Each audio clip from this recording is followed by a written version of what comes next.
नमस्कार दोस्तों, स्वागत है आज की इस वीडियो में। दोस्तों आज की इस वीडियो में बात करेंगे चेक बाउंस केस से संबंधित कुछ महत्वपूर्ण कानून के बारे में और उनके कुछ गाइडलाइन के बारे में। अगर आप जानना चाहते हैं तो वीडियो के लास्ट तक बने रहें। दोस्तों वीडियो शुरू करते हैं।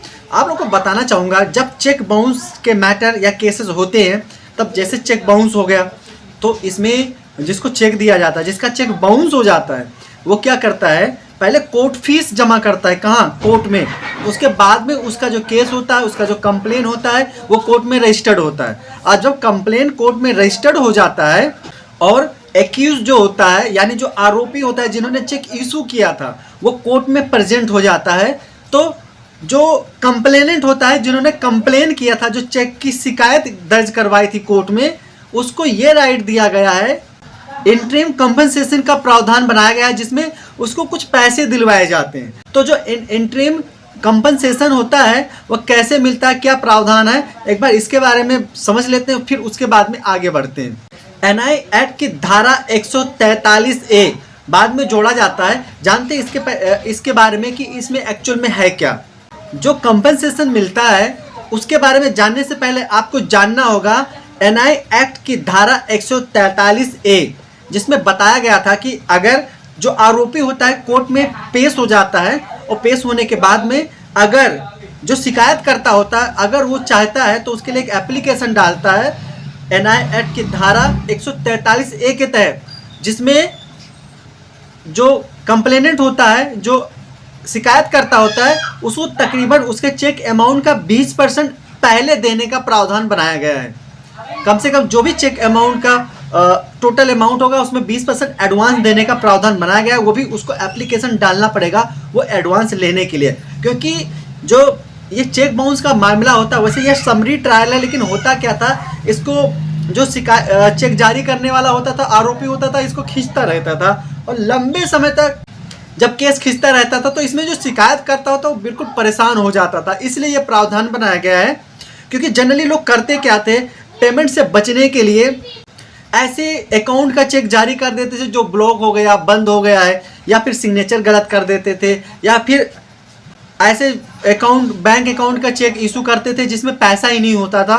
तो इससे जिसको चेक इशू किया जाता था जिसके नाम से, उसको बड़ी सारी दिक्कत का सामना करना पड़ रहा था। इसलिए एनआई एक्ट की धारा 143A को बाद में जोड़ा गया और उसमें यह प्रावधान लाया गया कि अगर जो आरोपी होता है वो नोटिस केस रजिस्टर्ड होने के बाद में कोर्ट में पेश होता है तो उसको कम से कम शिकायतकर्ता द्वारा एक एप्लीकेशन मूव किया जाता है और उसके बाद में कम से कम उसको जो चेक अमाउंट का 20% एडवांस देना होता है। अब एडवांस दे दिया, कहीं केस खारिज हो गया, तब क्या होता है, तब ऐसे कंडीशन में जो शिकायत करता होता है उसको वो 20% अमाउंट वापस करना होता है। किसको? आरोपी यानी एक्यूज पर्सन को वापस करना होगा। अगर केस खारिज नहीं होता है तो फिर केस चलता है। आगे बढ़ने से पहले आप लोग को एक चीज़ और बताना चाहूँगा। जब आरोपी होता है कोर्ट में पेश होता है तो जो कोर्ट होती है ना, उसके ऊपर चार्ज फ्रेम करती है, और जब चार्ज फ्रेम करती है उन सभी चार्जों को अगर आरोपी एक्सेप्ट कर लेता है तो कोर्ट कहती है भाई आप पेमेंट कीजिए। अगर पेमेंट नहीं करता है तो कोर्ट उस व्यक्ति को जेल भेज देती है।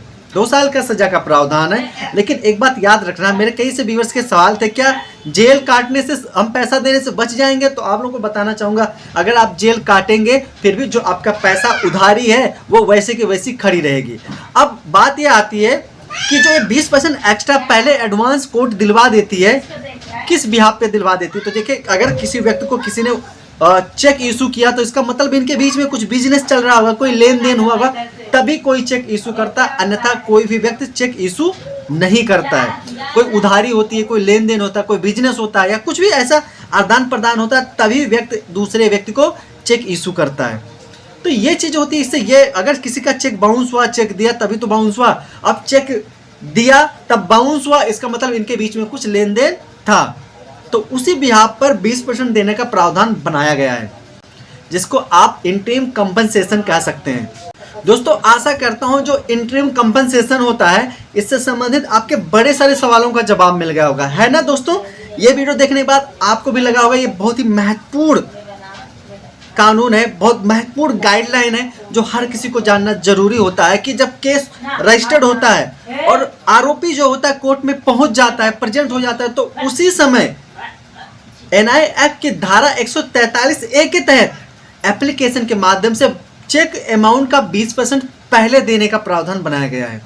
आशा करता हूँ वीडियो पसंद आया होगा, तो प्लीज़ लाइक करना बिल्कुल मत भूलना। चैनल पर पहली बार आए हैं तो सब्सक्राइब बिल्कुल कीजिए, बिल्कुल कंजूसी मत कीजिए। अगर किसी और के काम आ सकता है तो शेयर कीजिए। मिलते हैं एक नई वीडियो में। बहुत बहुत धन्यवाद।